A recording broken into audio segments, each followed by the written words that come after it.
Hello, welcome back to my YouTube channel.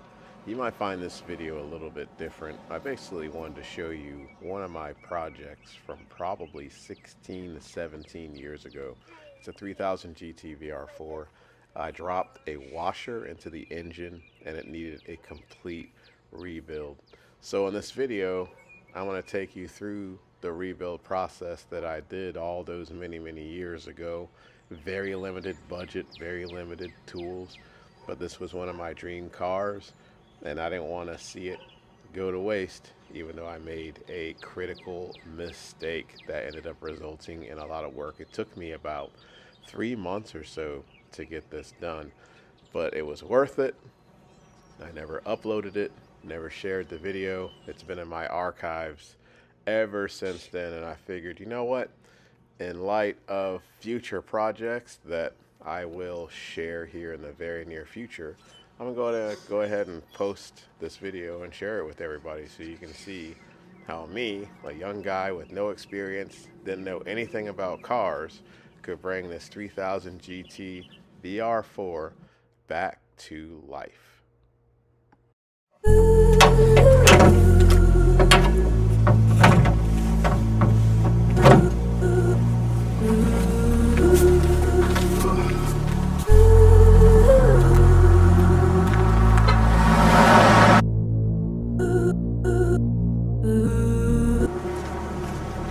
Alright guys, it's the same project we were working on before, and like I said, the first thing we're going to do is drop the oil pan. If you actually look under the vehicle,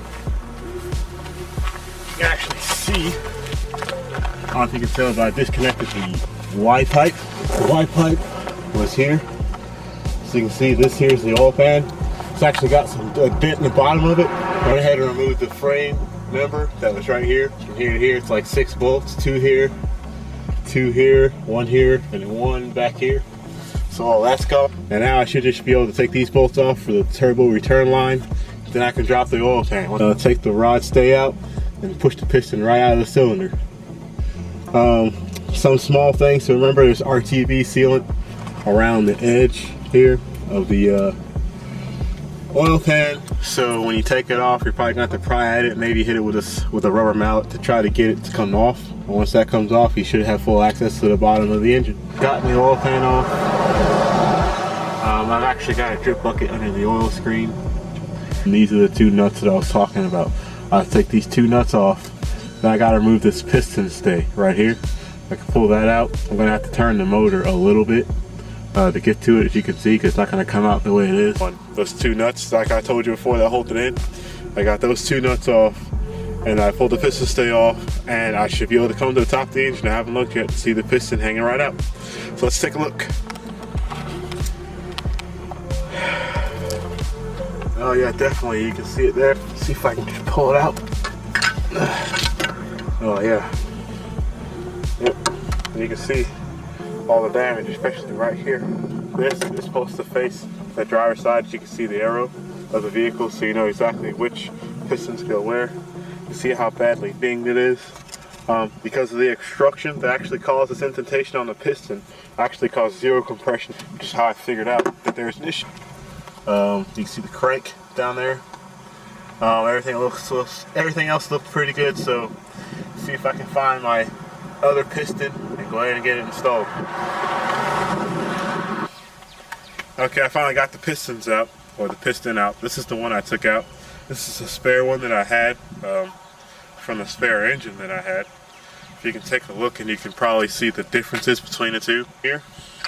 It's dinged up a whole lot. As you can see the indentation there for that obstruction that was in the head. This one here, as you can see, the surface is pretty smooth. Got the rings on it still. So I'm hoping that these rings actually made it so that the obstruction didn't damage the cylinder wall. I'm going to check the cylinder wall before I actually install this other piston. Another thing I noticed is this ring doesn't fully move around a whole lot. And these do. They're a lot more flexible. That's to give you that seal inside the cylinder, so I'm about to investigate that also. But yeah, so that's a major step, getting that thing off. Just stay tuned and see what we figure out what we can fix next. Thanks. Alright, as you can see, we've taken the rear head and the front head off. This is the turbo that was on the front. You see here it's still got the oil return line attached. This is a regular stock 9B. This is the turbo that I bought that I'm going to have to rebuild. Still got the hose claws. You can see it's a 13G. I don't know if you can see the aspect of the two. 13G is a little bit bigger. So this is going to provide a little bit more airflow. Was going to go with 13Gs, but I picked these up for pretty cheap off of a website, so I'm going to go ahead and use these. One couple things to look for. The turbo is going to be shaft play. Shaft play is basically how much this little turbine in here, how much play is in there. As you can see, there's no play in here. Actually, the one that I took off my old engine had a whole lot of play, so I'll have to rebuild those before I sell them. But so like I said, we got these. We have the FMIC kit that we're going to put on the vehicle. And some folks are concerned about 13Gs being a little laggy with the FMIC. I personally don't. I don't think it will be. Plus, when I put my 13Ts on there, probably a year down the road, I'll already be set up. So my next step's probably going to be to take out each piston out. Take care of this rusting, as you can see here. So I'm going to take each piston out, put new rings on each piston, new bearings.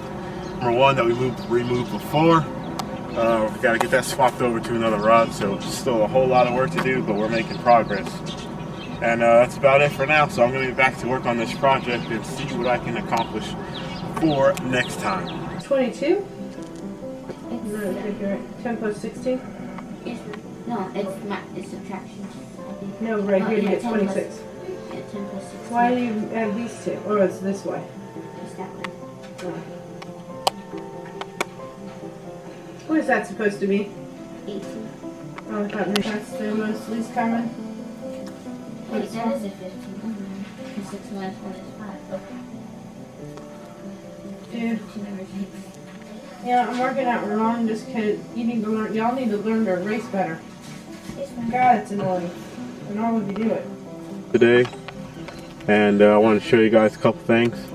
The latest thing I've been working on is trying to hone all these cylinders, and you have to hone them because cylinders actually get a glazed look from the piston rings going up and down inside the cylinder.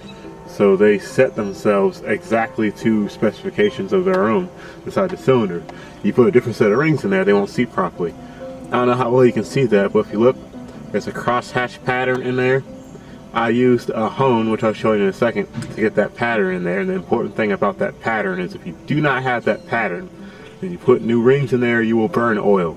Now you might burn a little bit until they sit properly inside the cylinders, but it takes a little bit. And later on I'll show you exactly how I did this on an engine I actually have out of the car, so it'll be a little bit easier for you to see. So you can see I've done all my cylinders that way. If you look down there, you actually see the crank down below. It's got a little bit of grease on there that I got to clean off from when I did the from when I actually honed the cylinders. But that's the most important part. If you look, this here is your cylinder hone. I have it attached to a drill here, and basically, I'm gonna get it out from under my radiator hose here. Basically, you have it going in a clockwise. I have it unplugged right now because I plugged my camera in, but it goes clockwise. You put it inside the cylinder. These arms are adjustable from 2 to 7 inches in this particular model. It's actually got graphite stones on it, and when it's in there and you go up and down rapidly while you have it running, and it causes that pattern there, which is very, very important when you're installing the cylinders. But we still got a long way to go. Actually, I have to go and clean all my rings. I gotta get make sure this surface is well done and clean before I put the new gasket on there. But I got a lot of work to do. I think the next step is going to actually be getting ready to install the pistons down inside here, and that's going to take a little bit of work, so I got to clean the pistons off, and I've actually got to put the new rings on still. So stay tuned and we'll see what we can get done coming up here soon. Alright, now I notice you got all the pistons in there. They aren't numbered correctly, so please disregard the numbers.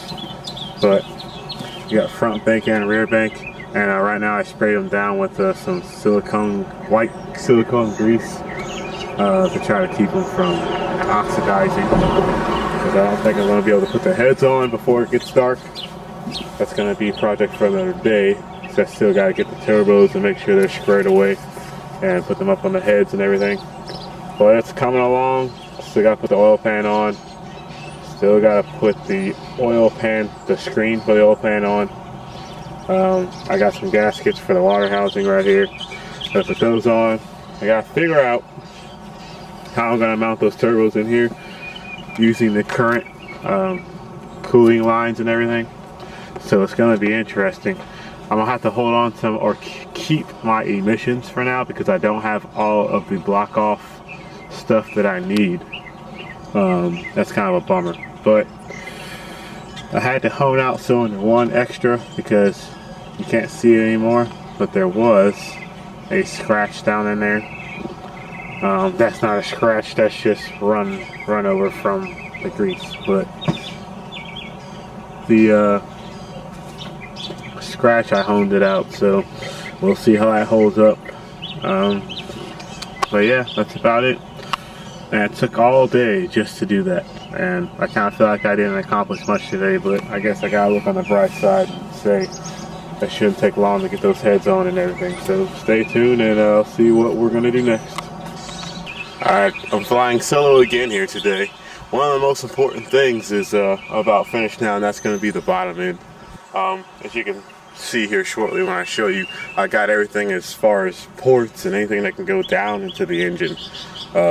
I basically got anything that I can stuffed in there, so no bolts fall down there again. But go ahead and take a look. You can see here I got the front valve cover on. I got the fuel rail on right here. Both of those on with a new fuel loop. What I'm going to do is, because 13G turbos come stock on some of the European cars, I'm going to go ahead and just crank it up with the stock injectors for now. As you can see, so the brown top with the stock fuel pump for now. I'm just going to crank it up, make sure it runs, make sure there's no rod knock or anything like that before I start upgrading everything. The worst thing I think to do is to upgrade everything at one time, because then you don't know what's messed up. You see what I'm saying? So as you can see here, 13G turbo down there in the front with the wastegate and the manifold, all that's on. 13G turbo in the back. That piece of junk right there is coming off. That's some type of intercooler piping the previous owner was using, because I'm guessing he still had stock I'm guessing he had stock piping. He may have had an aftermarket intercooler, but he was using stock piping. And that's my rear down pipe right there. And you can see how the rear intake manifold looks. Now, one thing I like to point out is, you see the access, since I have the plenum off, that's the plenum right there. But since I have the plenum off, it's a little bit harder. Actually, it's a little bit easier to access the rear turbo. However, it's still not a walk in the park. So you can see, you got the oil connection on the top, both coolant connections on the side. You have oil connection on the bottom, the piping that's running down there. I don't know if you see that pipe down there. It's right down there. But you've got that, the oil return piping line, plus you've got these bolts down here. That's one bolt. There's another bolt, and there's one on the other side. If you want to disconnect it without removing the manifold, if you want to remove the manifold, you have several bolts to take off on the manifold. You can see what they look like on the front of this manifold. And I'm gonna clean everything up, but everything's it's really humid out here right now, so everything's a little moist. So I'm gonna wipe everything down today. But you can see, making some progress here, and I'll be talking to you again when I figure out exactly what I'm going to be doing next. Coming up is my dreaded timing belt. You can see I got to replace my water pump. Water pump's got some rust on. I got new tensioners and everything. So stay tuned. We'll see what happens next. How old are you?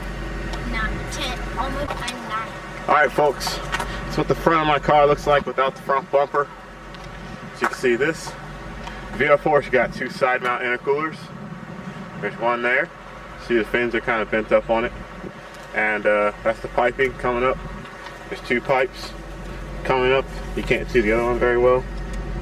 Right here and right here for the intercooler, and here's the other side mount intercooler.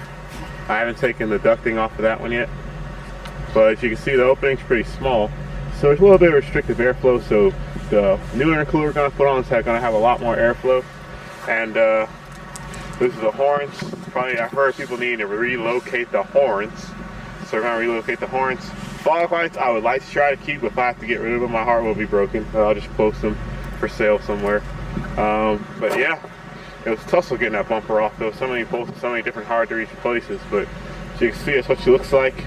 I just laid that on there for now so nothing falls inside the intake. I have not mounted the intake on. I haven't done a compression test or anything, but I've got to get on the ball because they towed my other cars. I don't know if you guys saw the gold Stealth and the blue 3000 GT, but those are both gone. So if you guys stay tuned, then we'll see what you can do next.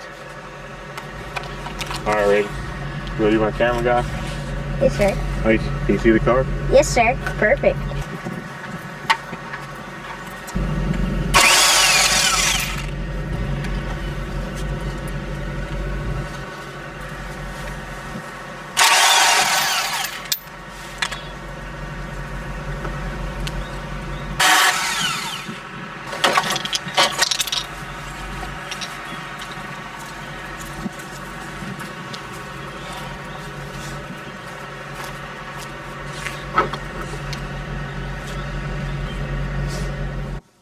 So what you're seeing here is me trying to custom fit this intercooler kit that I got on eBay. Yes, eBay, believe it or not, with the car. This meant a lot of custom fabricating and modifications. All right, we're wrapping it up for now as the weather's gotten a lot colder, and I'm quite frustrated from lack of sleep. And well, it's a VR4, it's frustrating. But as you can see, I got a little bit of piping on here. I had to do a lot of cutting of the piping with the saw there.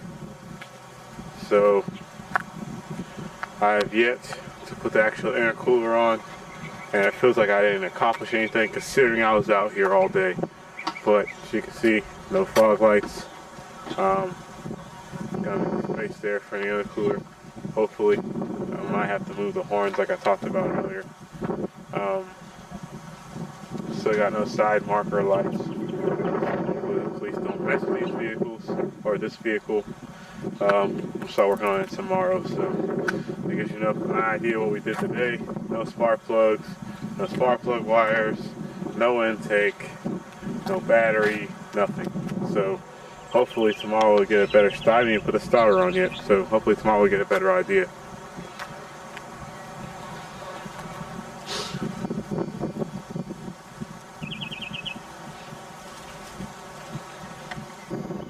If you couldn't tell in that last clip, I was absolutely exhausted and pretty discouraged because of how long all of this was taking. I had never undertaken a project like this before, and I drastically underestimated the amount of time it would take, a lot of patience I would have to have, and it ended up being one of my favorite projects after the fact. But during it, wow, I remember specifically the long days on the weekend trying to get the car done, the late nights. I was working 2 jobs at the time, trying to take care of all the kids and trying to do all the things basically. But in my spare time, I come out and work on this car. And as you can see, as the clips go on, there's a little bit more progress and a little bit more progress.